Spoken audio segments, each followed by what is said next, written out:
everyone, welcome to Savor the Moments with Tia and Friends. And today I have the honor to be here with Captain Peter Haskell, one of my new friends on the East End. And 'tis the season of fishing and holiday cheer. It is. It always is. It is, right? Yeah. That makes perfect sense. Yeah, so since we're exploring the shore today, tell me what we're going to be doing out here with this beautiful ocean. Yeah, it is a beautiful day today, Tia, and we're going to do a little surf casting today. Surf casting? Yeah. So I'm not going on a board? Correct. We're not on a board. We'll keep our feet on the beach, and we'll be casting some lures and some baits into the ocean to explore the types of fish that we see around us on a local level. And after that, we'll head up to our facility in Quogue to taste some seafood. Just taste? We're going to do a lot of tasting, actually. Savoring? Yeah, we're going to savor and taste probably at least 7 fishes. 7. So that brings a ring to my ear. Yeah, I think there might be something to that number as well. Yep. Okay. You hear that, everyone? 7 fish, 7 fish.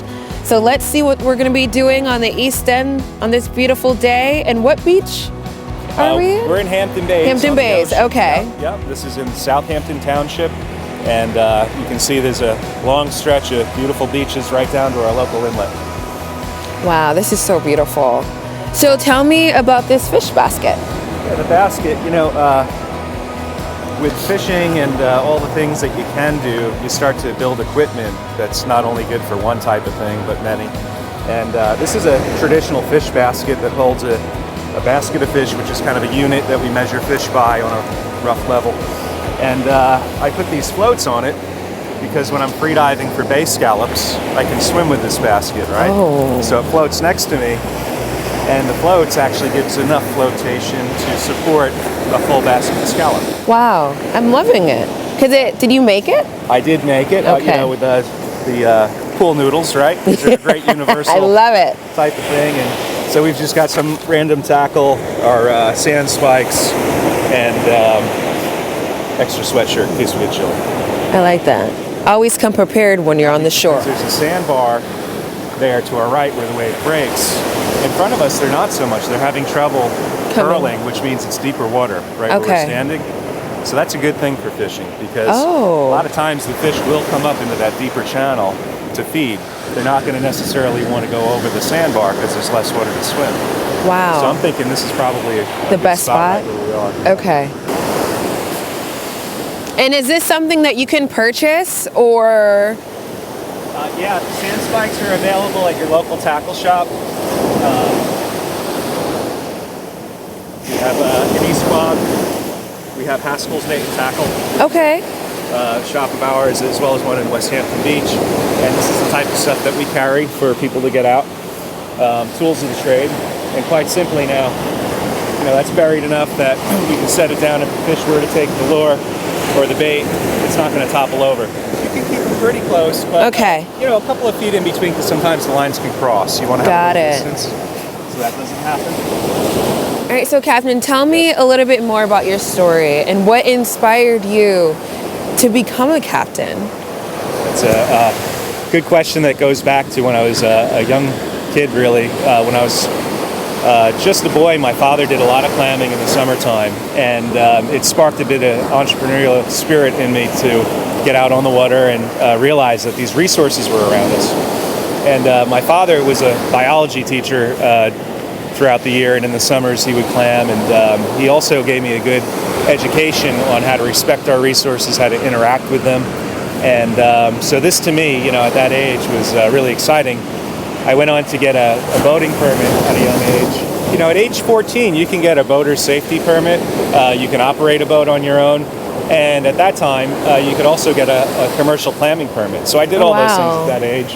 And that enabled me to get around. I actually would ride my bike from the house to where I kept the boat. It was a woman's property where I mowed her lawn in order to have permission to keep my boat back there. And at that time, Merchants Bay had a lot of duck farms that were a really vibrant part of the industry in our area. They were also buying clams. They were dealing with clams as well. So I could take my bike to the boat, I could get out on the boat, do a bunch of clamming, take the boat to the duck farms, which were right on the water, to sell them, and then get myself home. Wow. So that's really where a lot of the inspiration and time investment came from early on. And so over the years, all those interests and passion developed into all sorts of types of fishing. It's actually good because kids nowadays, they want to drive a car. Now they can drive a boat at 14, so they don't have to wait till they're 16. I think, the rules may have changed a little bit. Okay. That was my experience, and I think it's very similar now. Now, do you do a lot of work with the locals? We do. Part of the evolution of my work was around 2007, I had two business plans that I made, one for a fish market, one for a bait and tackle store. Okay. At that time in history, there was a lot of regulatory change with fishing, and there was a lot of pressure on fishermen. I decided to take the path of the bait and tackle store for a few reasons. One is that I could exercise my fishing permits, to harvest bait for my shop and keep active on the water that way as a bayman. And secondly, it was an opportunity to engage the public and share some of the knowledge about operating within our resources responsibly. So at that point, as a captain, I could take them out on the boat to take them for charters too. So wow. It was really a conduit to have a store that led to relationships where you could take these customers out and actually take them fishing. And to me, business is one thing, but that type of experience is how you build a community location and a community relationship that has a lot more to it than just buying and selling stuff. Now tell me a little bit more about your relationship with Amagansett Food Institute, because that's how we met. That is how we met, yes. Yeah. Well, the Amagansett Food Institute, they're a great group of people that operate out of Southampton. Recently, I had done a cooking demo that showcased local sustainable seafood, and that, again, is another wonderful platform to have the opportunity not only to go and cook and to produce, but also, again, a vehicle to communicate with the public, because there's so much to talk about when it comes to local seafood and how it is sustainable. But what does sustainability mean to you? Because with other people, sustainable is all about reusing. Right. Yep. That's a form resourcing. Of it, for sure. Yep. But in the fisherman's world, what's sustainability? I think it's a great question, because the word sustainability gets used a lot. Yeah. We almost get desensitized to that word to the point where we don't want to use it so much because it's used quite often. And in the world of fishing, there's so many facets of what sustainability means. One of them is the idea that the stock of the fish will sustain itself. So we're very fortunate in New York and actually in the nation to have groups that are regulating our fisheries quite closely, possibly more so than other countries. So when you've got a group that actually watches the stocks of each type of fish, they make quotas that are quarterly addressed, and it ensures that those fish are not being overfished. So in essence, that means that population of fish can sustain itself, which is one level of sustainability. Wow. So really, any domestic fish that's responsibly harvested has a level of sustainability. So through Haskell Seafood, we also like to create a path to learning about the steps of sustainability itself, because there's more than one level. Okay. How many levels? Well, it could be countless if you really, wanted to pick apart the little. Because I'm thinking, is it 5, 10? I look at it as a path. I think that word can be overwhelming to people. It can be intimidating, and that's exactly what you don't want. You don't want to create a good thing that's very hard to understand and figure out. So through Haskell Seafood, like I was saying, we create a path. So if you buy a domestic fish, one that was landed in the United States, that is a level of sustainability. The next level would be, let's say, how close to home was that fish landed, right? So you might have southern shrimp being caught, which is, a wonderful product of the South, and you might have fish on the right here on Long Island being landed. You start thinking about the carbon footprint of the fish. How far did it have to travel to get to your plate? Now, if we take that out a level and start talking about imports of seafood in the United States, unfortunately right now the statistic is over 90% of the seafood consumed here in the States is imported seafood, which is shocking.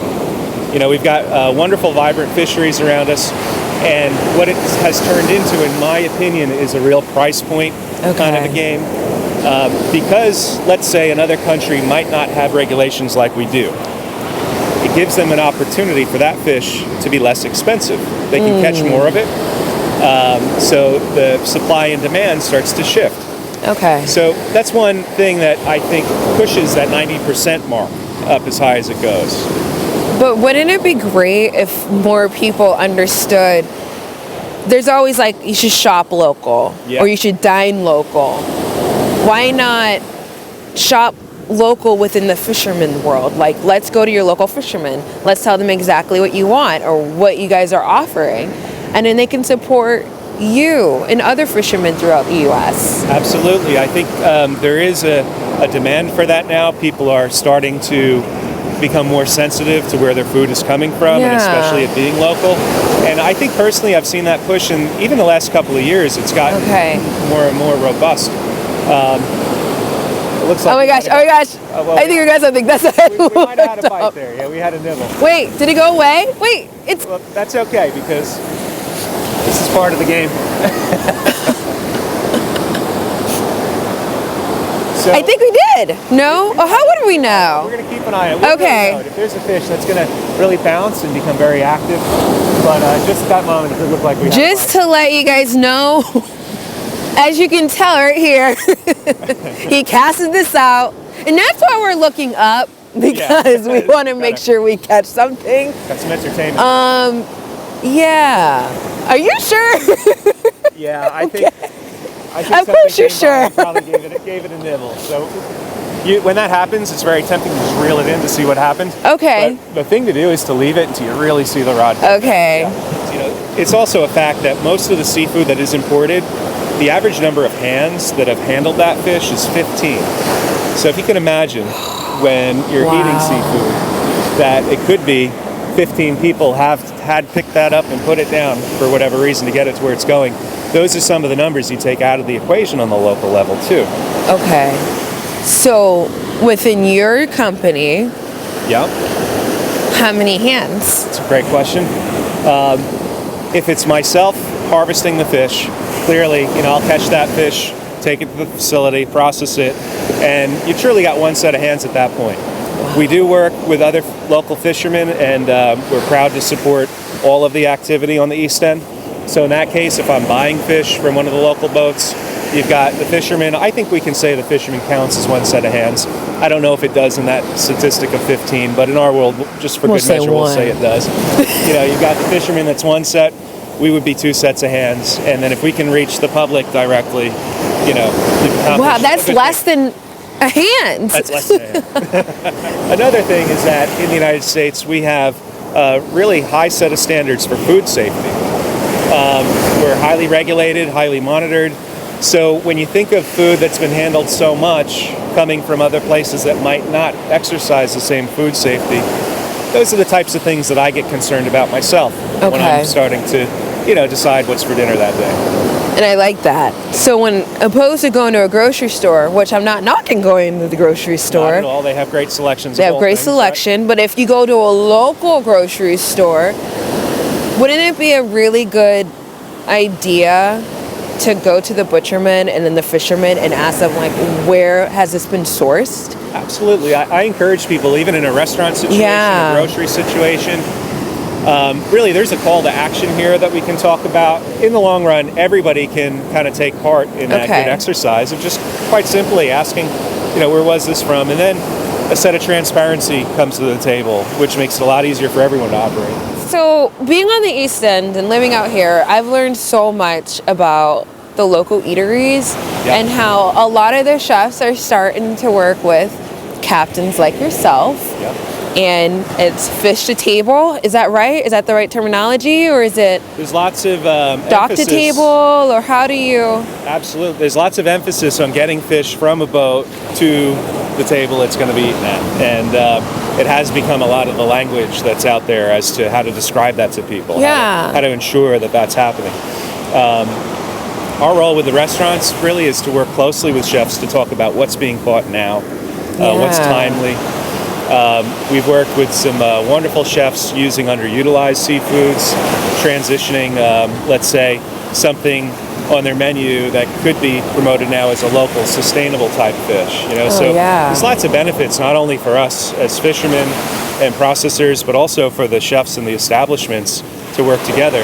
And that continues to grow and happen more commonly. Every week I'm having appointments which are a lot of fun to sit down with the chef and really talk about food, talk about pairing local seafood with the types of vegetables and the types of preparations they're using. So really every day is kind of thrilling that way. Now, do you ever do like a roundtable discussion with like a winemaker and then the chef and then you, and it's just like... What's really happening is that agriculture and fishing are starting to show up at all of the same type roundtable meetings. There's so much in common between the two. We share a lot of the same approaches to getting our products to end users, to restaurants. And agriculture has been a little ahead of seafood because logistically seafood's harder to handle. Got it. So in a way, working together, it gives the whole industry on the East End a bit of strength. And talking about strength, I'm not picking this up when it's going to go because I might go in the ocean. So you may want to hold on to it. Okay, all right. I'll make sure. No, but I think that's wonderful that it's like a tight-knit family.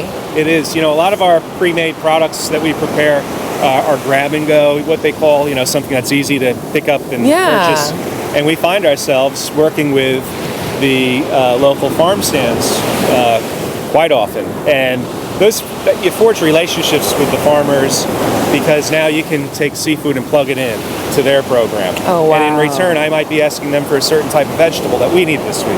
Wow. So there's really strong relationships forged. Yeah. And did you ever imagine that this was going to happen with you in your business so many years ago? A funny thing is that I've always recognized that the opportunity to kind of do what we're doing now, and I think you need to be in a time where everyone's ready for that, the consumer, the businesses, and I think we're at the kind of a special time that way. There's so much interest now in bringing local source seafoods, local source vegetables to restaurants, to end users, that it's all very timely.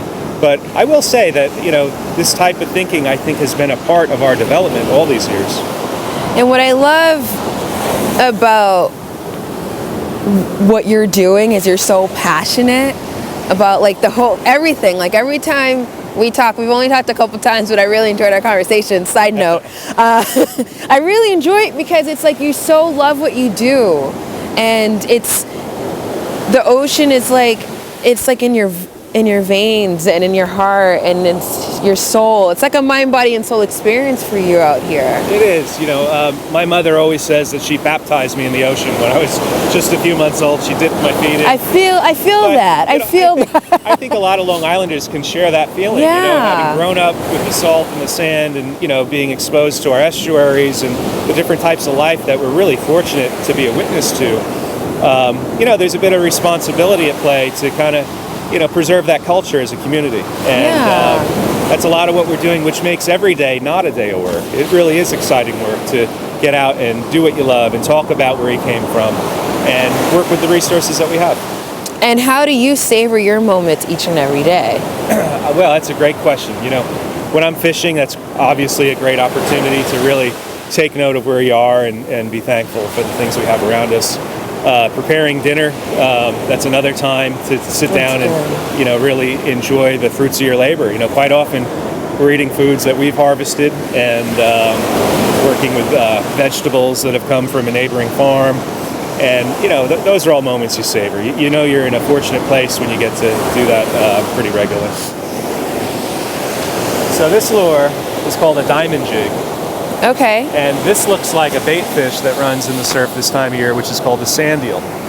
So it's got the same shape as these fish. So remember we were talking about matching the hatch? Yeah. Again, that's kind of what we're attempting to do, is to put a lure out that looks very much like what the fish are eating.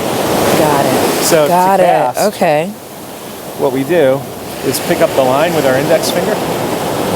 We open what we call the bail. And at this point, that's when I'm going to take it back and throw the lure out. So we're going to open the bail, like we said. We've got our forefinger on there. And then basically she's back over our shoulder and forward. And you can get a pretty far cast of the diamond jig like that. And basically, you can reel this in at a moderate pace. You can take it very slowly. There's no right or wrong way to do this. Take this hand, we'll put it up here, that area. Okay. And you can start to reel with your left hand. So this is reeling out and in If you push that forward, you're doing great. So, this is a type of fishing that's more active. So now if you get bored at the beach sitting and watching the rod, to cast out and retrieve is, a more active type of fishing. So I'm not that strong because I can't even do it the other way. Well, the reel is, you're doing great because the reel's designed to only go that direction. Oh. Yep. So if I catch something, how do I reel it in? You're going to continue. You're actually, by pushing that forward like you're doing, you're bringing that lure in towards you right now. Oh, I don't want to do that. I don't want to do that. Let's put it back out. On a good week, I'm probably fishing 4 or 5 days a week. Some weeks, it might be a lot less than that, depending on what's happening. I feel like something's up? I don't know. I feel like it's a wave. It could be. And I'm trying to see that one over I know, I've got my eye on that rod. No, but I think, oh no, I didn't get anyone. No. Just keep reeling it in. Just keep reeling it in.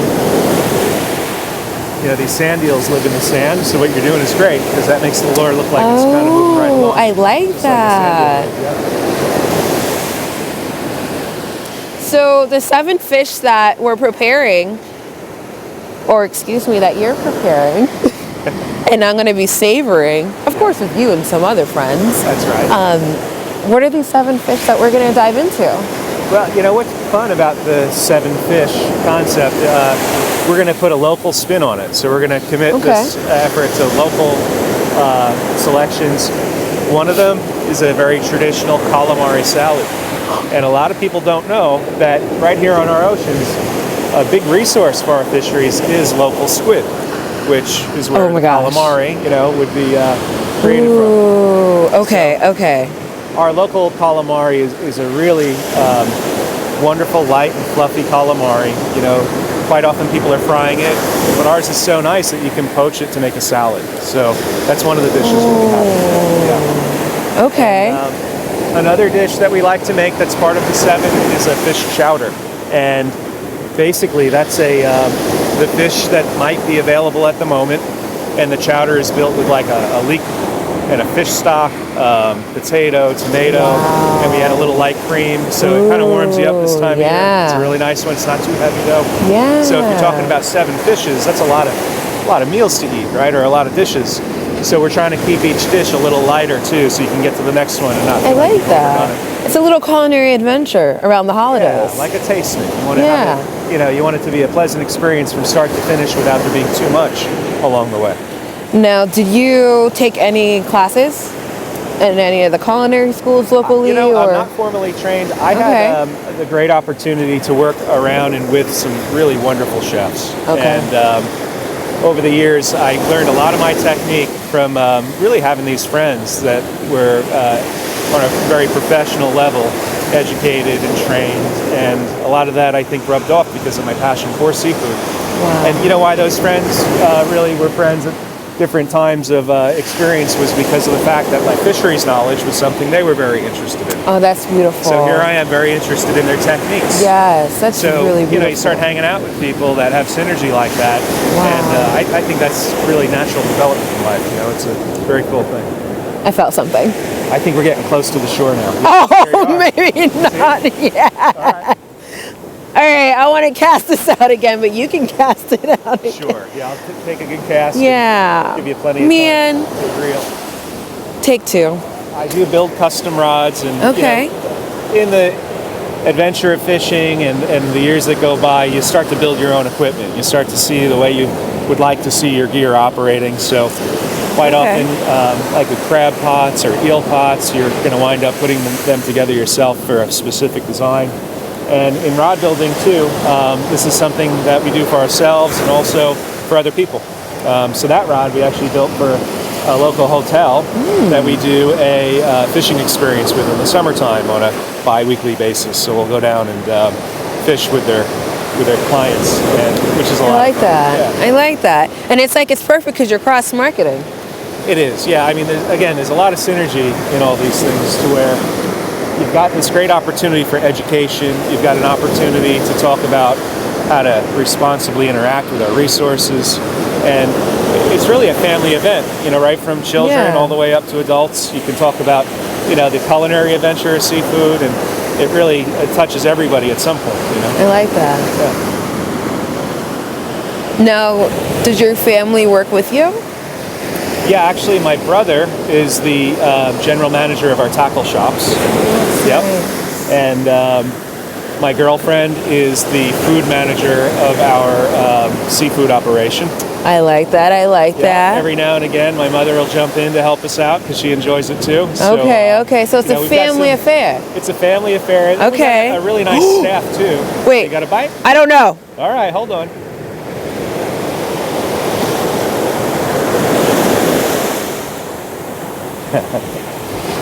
Maybe not. Do you see it? No? Yeah, no, you're still out there. It's not hard to get out though, so maybe he left. Could have been a bite, yeah. Ah.